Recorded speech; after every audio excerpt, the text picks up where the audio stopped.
Hello, and welcome to another episode of Dave's Delights. As always, I'm Dave, and I'm delighted to have you here with me today. And today, we're going to continue with our soups and stews kind of theme since it's the beginning of fall and it's starting to get cold.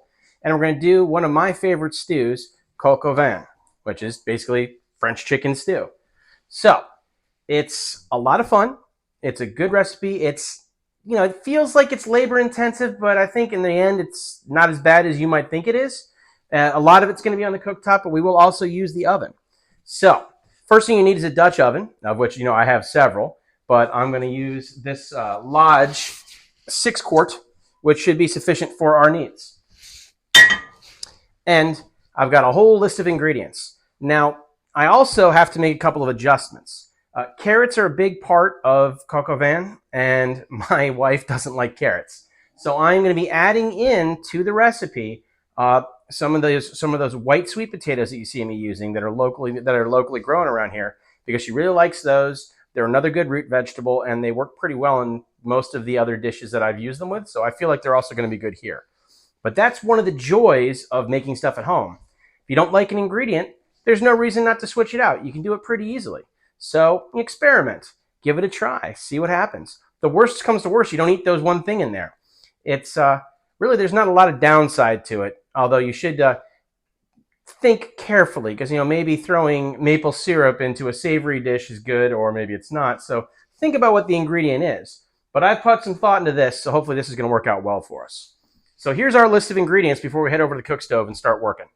We have 2 tablespoons of olive oil. We've got 4 strips of bacon, and these are super thick, so I actually did 3. Whichever you like. I'm going to do like a regular cured, not like a maple honey or anything like that. I just want regular bacon, thick cut, thin cut, but I chose thick this time. 3 to 4 pounds of chicken parts, which is a pretty heavy. I've got bone in, skin on, and I've got 2 breasts, and I've got 4 legs. And I have taken those out, and I've patted them dry. Salt and pepper.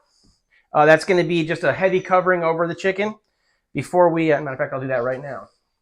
So we've got our chicken bits, and we're going to be putting these in the Dutch oven. So therefore, I'm going to start by doing the top, and then I'll season the bottom half once I put it in the pot. So I'm going to do a nice little covering of salt over all of that meat, and then I'm going to put some pepper on.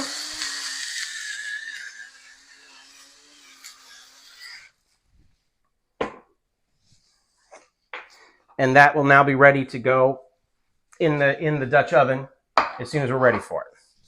I need 1 onion that I've sliced. So I've sliced it up, and it's like a medium-sized yellow onion. I need that white sweet potato cut. I've diced it into about 1-inch chunks. 3 carrots that I've sliced on the bias, so they're kind of cut at an angle. Just makes it a little bit more interesting in the pot. 1 teaspoon of minced garlic. 1/4 cup of brandy. Now remember, when you're cooking with alcohol, you want to use stuff that you would want to drink. People say, the concept of cooking wine, I wouldn't drink that, I'll just use that for cooking. Don't do that. You want to, if it's going to be food you eat, you want it to be something that you like the taste of. Make sure you spend up on something that's decent when you're cooking with any kind of alcohol. And to continue that concept, we're going to have a half a bottle of red wine. Now, you want something dry and red. In this case, I'm using Duck Pond Wines Hatteras Island Malbec, September 2022. It was a good year. And this is obviously from my vineyard, and it still smells wonderful. I popped it a little bit ago to let it breathe. And then I have 1 cup of chicken stock. Full salt. I don't do reduced salt when I'm doing this kind of stuff. And then I need a bunch of thyme sprigs. Now I just grabbed like a package and I tied them together. And if I had other herbs I was putting in there, I would kind of tie them on to this 1 sachet, so that way I can recover it back from the pot when it's done cooking. Because the woody parts of those stems is not something you'd really like.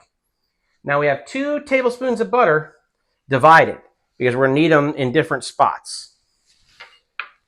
a tablespoon and a half of all-purpose flour. You know, it's whatever flour you got there, but I usually use a regular standard flour. And a half a pound of pearl onions, or cipollini onions if you can find them, but these ones are frozen because I wasn't able to find either of those fresh today. And then a half a pound of mushrooms.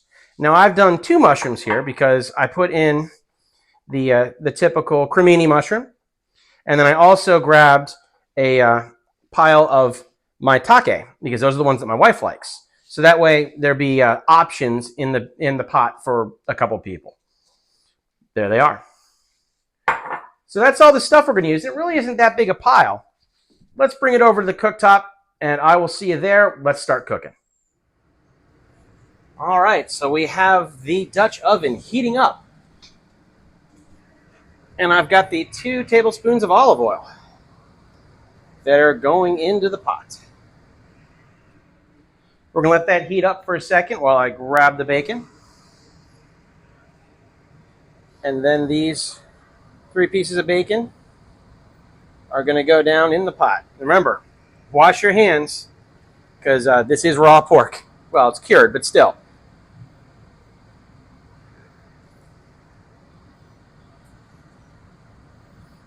So now we got to let that cook until it's browned. Once it's browned, I'm going to take it off and I'm going to put it on a plate with some paper towel to degrease, and I'll move on to the next step. So we will see you in just a minute when this is cooked. So probably a couple minutes my time, and you guys know what cooked bacon looks like. We'll show you what we get back. See you in a second. All right, as you see, the bacon is now frying up real nice, and it is pretty crispy. Now, the reason that I leave it as full slices of bacon instead of dicing it ahead of time is I find it's easier to get it out of the pot, and then I can dice it up, cut it into little pieces after it's been cooked. And that's just a little easier for me as long as I don't let it get too crispy. So this is looking just about done here. So we're going to go ahead and get this bacon out, and it goes onto a plate with some paper towel. And that's out of the way, and we're going to start frying this chicken. So the side that has the seasoning is going to go side down, and this might take batches because some of it's pretty big.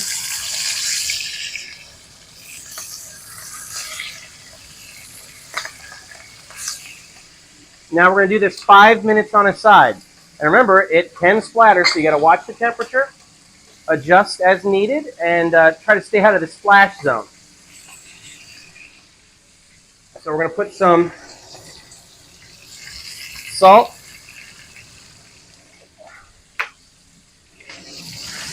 and a little bit of pepper on top. And then I will see you back as soon as these are browned on both sides. As I said, it should be about 5 minutes on each side. As you can see, it has now been browned nicely. And so these have been browned on both sides. They're going to come off to a separate plate while I finish doing the rest of it. So it's starting the cooking process, and it's got that nice brown top on both sides.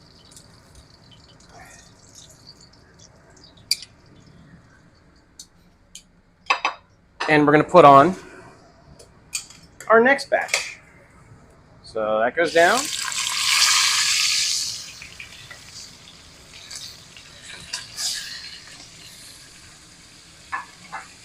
And now I will see you when we're done with this and moving on to the next stage. So the chicken is done and out, and it's now time to work on our root vegetables and our onion. So the onion goes in. The sweet potato goes in, and the carrot goes in. And we're going to cook this on medium heat for about 10 minutes until the onions have caramelized and are lightly brown and everything is starting to soften up a little bit.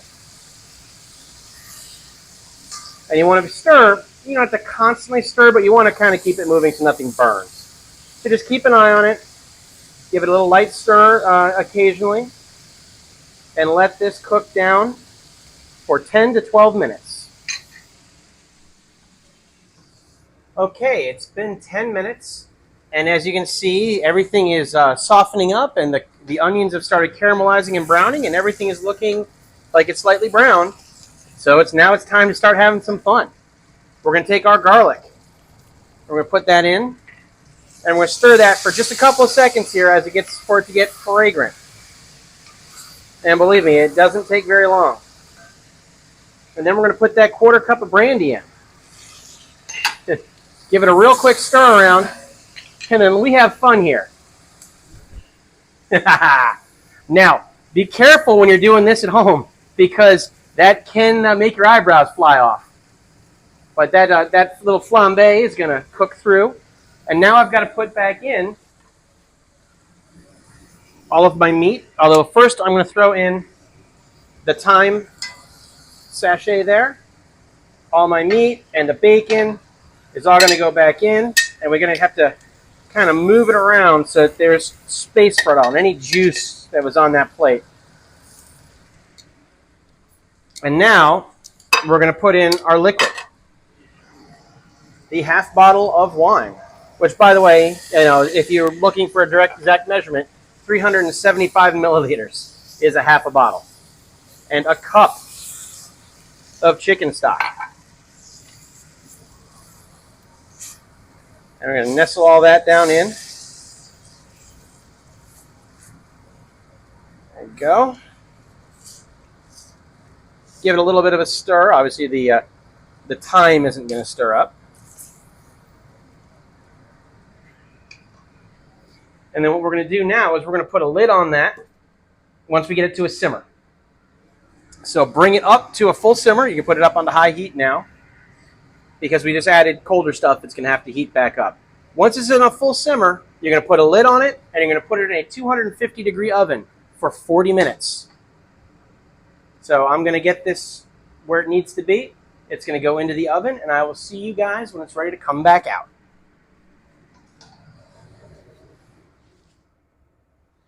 All right, it's been 40 minutes, and our chicken is out of the oven.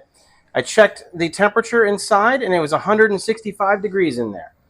So what we got to do quickly here is we're going to thicken this stew. So I'm going to pull the chicken pieces out so I just got a little bit more room to get in there and stir, and then they'll go back in.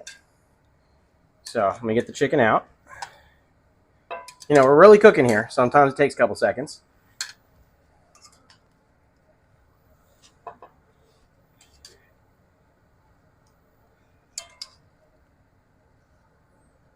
And if you pull your pot out and it happens to be not quite done and like the temperature's under 165 degrees, just put it back in until the chicken is cooked all the way through. But now I'm going to take that 1.5 tablespoons of flour and that tablespoon of butter, and I've mixed them together. I got to put this on medium heat. And I'm putting this in here, and I'm going to start stirring really heavily. And this thyme sachet can go ahead and get out of here now. Oop. And now that we've mixed that flour in really well and the butter, we're going to let this get back to a simmer. There's a little bit more in there. And let this get back to a simmer. And now that it's simmering, I'm putting the chicken back in. And then I'm going to simmer this for 10 more minutes with the lid on. Make sure you nestle that chicken down.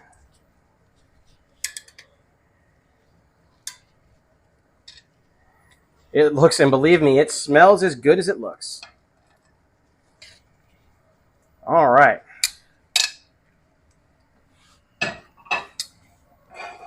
Oh yeah, by the way, that lid is quite hot. Sometimes you forget things. It happens to me all the time.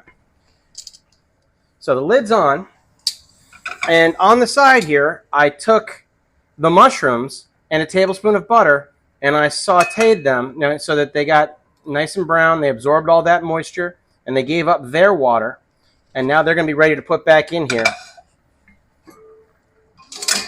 Lower my heat down to low. In go the mushrooms.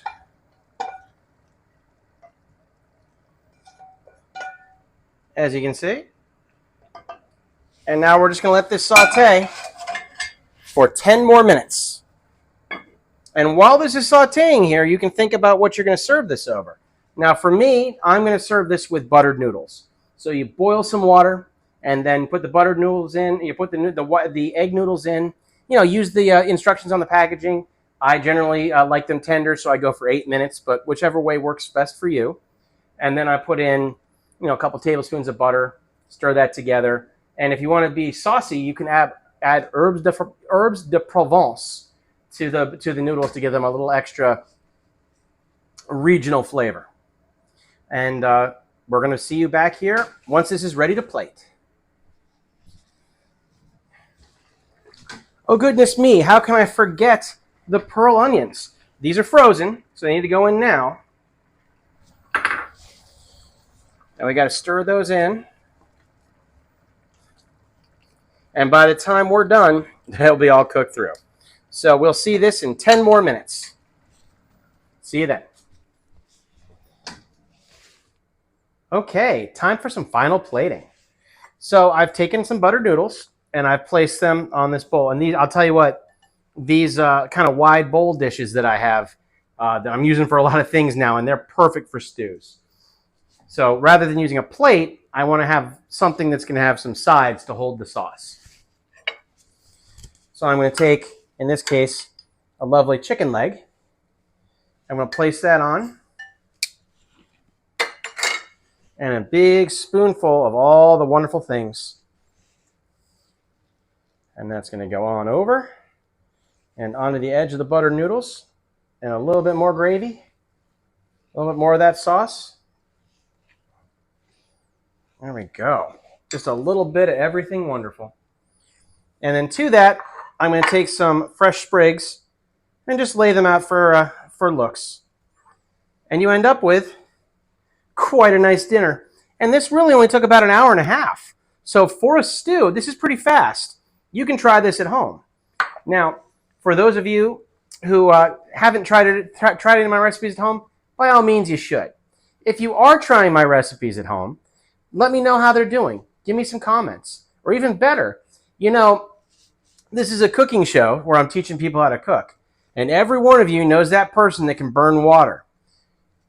Turn them on to me. Send them a link. Let them see how to do this stuff. And I hope to see you guys again. Hit like and subscribe if you haven't already. And I'll see you on the next one. Bon appetit.